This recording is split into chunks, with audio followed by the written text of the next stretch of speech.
మీరు రీమిక్స్ సాంగ్స్‌కి నాకు తెలిసి పెట్టింది పేరు.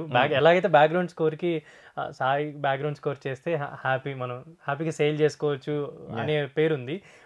వీటి గురించి వస్తే రీమిక్స్ సాంగ్స్ గురించి వస్తే మీరు 'అందం హిందోళం' సాంగ్ గానీ, 'అరెవో సాంబా' గానీ చాలా రీమిక్స్ సాంగ్స్ 'స్వాతిలో ముత్యం అంతా' గానీ ఎక్కడ కూడా అంటే మీ తర్వాత చాలా మంది రీమిక్స్ సాంగ్స్ చేశారు. బట్ దొరికిపోయారు అంటే సరిగ్గా చేయలేకపోయారు అని చెప్పుకోవచ్చు. మీరు మాత్రం ప్రాపర్ గా అంటే ఒరిజినల్ ఫీల్ పోకుండా దాన్ని కంటిన్యూ చేస్తూ మళ్ళీ ఇప్పుడున్న జనరేషన్ కి తగినట్టుగా రీమిక్స్ సాంగ్స్ చూస్తే ఎప్పుడు రీమిక్స్ సాంగ్స్ నావన్నీ కొత్త బీజిఎంసే ఉంటాయి. ఓన్లీ టాడా టాడా అదొక మెయిన్ హుక్కే తీసుకుంటాను ఎప్పుడు ప్రతి దాంట్లో కూడా అందం హిందోళం టాడా అనేది ఓన్లీ మెయిన్ బిట్టే, మిగతా బీజిఎం అంతా కొత్తది ఉంటుంది. అప్పుడే వాళ్ళకి కొత్తగా కనెక్ట్ అవుతుంది. కానీ పాత పాటని చెడగొట్టకుండా లిరిక్ వినపడుతూ క్లారిటీగా చేయటం అనేది బై లక్కీగా హిట్ అయినాయి. నాకు 3 పాటలు హిట్ అయ్యాయి, చాలా హిట్ అయినాయి. అంటే ఎక్కడ కూడా ఆ ఒరిజినల్ కంపోజర్స్ ఫీల్ అయ్యేలాగా అంతే, అది ఫీల్ అయ్యేటట్టు కానీ వాళ్ళది ఎక్కడ మిస్ కాకుండా జాగ్రత్తగా చేసుకుంటూ చాలా జాగ్రత్తగా ప్లాన్ చేసుకుంటూ చేశారు. అండ్ ఇది జనరల్ గా మెన్షన్ చేయరు ఆల్మోస్ట్ గా మీ కెరీర్ లో అంటే మీరు హైయెస్ట్ రెమ్యూనరేషన్ ఏ సినిమాకి ఇది అసలు చెప్పను. రెమ్యూనరేషన్ ఎంత అని చెప్పమనట్లా, సినిమా అన్న చెప్పమని చెప్తున్నా. సినిమా అంటే ఇంకా ఉన్నాయి కదా, అంటే అన్ని తీసుకున్నా. ఇప్పుడు కన్నడలో బాగా తీసుకుంటున్నా, ప్లస్ రాజాది గట్టు ఇవన్నీ పెద్దవే కదా, సుప్రీం అన్ని అలా. రౌడీ తీసుకున్నా బానే, ఎందుకంటే లైవ్స్ కదా, లైవ్ ఖర్చు పెడితే ప్రతిదీ అంతే. ఇప్పుడు ఓన్లీ కృష్ణ ప్రణేశకి బ్యాక్గ్రౌండ్ స్కోర్ కి విపరీతం ఖర్చు పెట్టారు. అంటే చాలా లైవ్ ఇన్స్ట్రుమెంట్స్, వైలెన్ సెటప్, ఒక 9 లైవ్ ఇన్స్ట్రుమెంట్స్, అసలు ఫుల్ ఆర్కెస్ట్రా అది ఆ సినిమాలు. అట్లాంటివి అంటే కొంతమంది ఉన్నారు ఇంకా ఆ డైరెక్టర్స్ ఉన్నారు, ఎందుకంటే ఓన్లీ ఆ మ్యూజిక్ ని ఇప్పుడు మన బోట వాళ్ళని వాడాలి, క్వాలిటీ కావాలి అంటే లైవ్ వాడటం తెలియదు ఈ రోజుల్లో చాలా మందికి. ఆ లైవ్ వాడటం కానివ్వండి, అంతమంది ఆర్కెస్ట్రాతో మెయింటైన్ చేయటం, ఇవన్నిటిని కొంతమంది డైరెక్టర్స్ కి ఉంది ఇంకా మన మీద. వాళ్ళు ఉన్నారు, స్టిల్ ఉన్నారు ఖచ్చితంగా ఉన్నారు. అందరు పెద్దవాళ్ళు ఉన్నారు ఇప్పటికీ.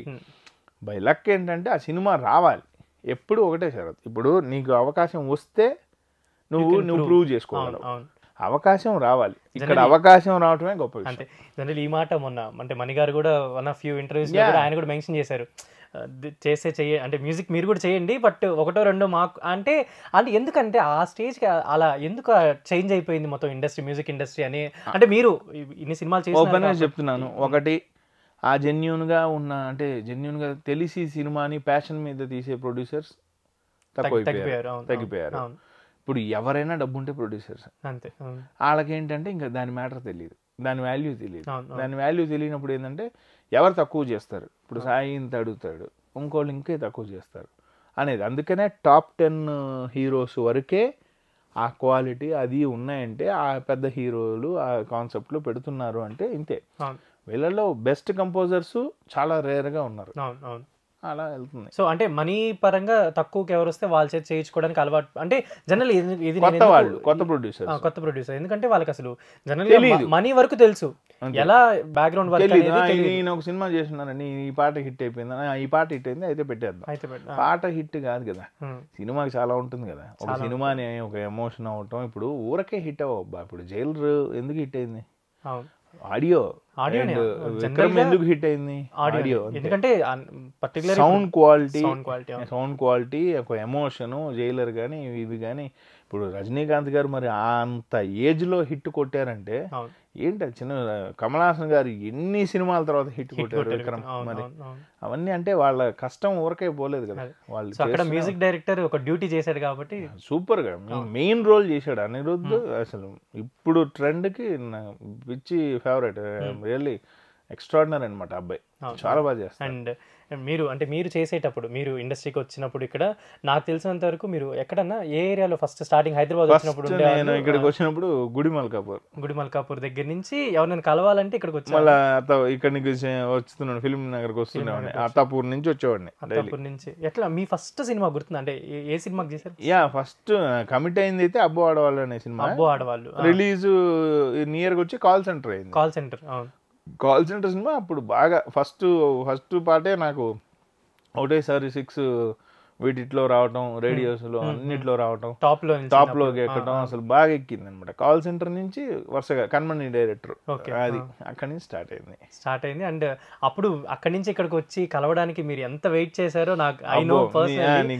చాలా మందికి తెలియదు, అంటే 80 సినిమాలని కానీ ఏదో వచ్చేసి అలా కాదు, దాని వెనక పడిన కష్టం చాలా హార్బుల్ ఉంటది. చాలా ఉంటుంది. అంటే అప్పుడు వెహికల్స్ కార్లు ఇంత ఉండేది లేదు కదా అప్పట్లో. అసలు రావటం అసలు ఎక్కడ అంటే ఫుల్ స్ట్రగుల్లోనే వచ్చాం. అండ్ మీరు ప్యాడ్ ప్లేయర్ చేసినప్పుడే ప్రోగ్రామింగ్, కీబోర్డ్ ఇవన్నీ నేర్చుకున్నారు. బట్ ఇక్కడ సాంగ్స్ చేయడం అనేది టోటల్లీ డిఫరెంట్ సార్.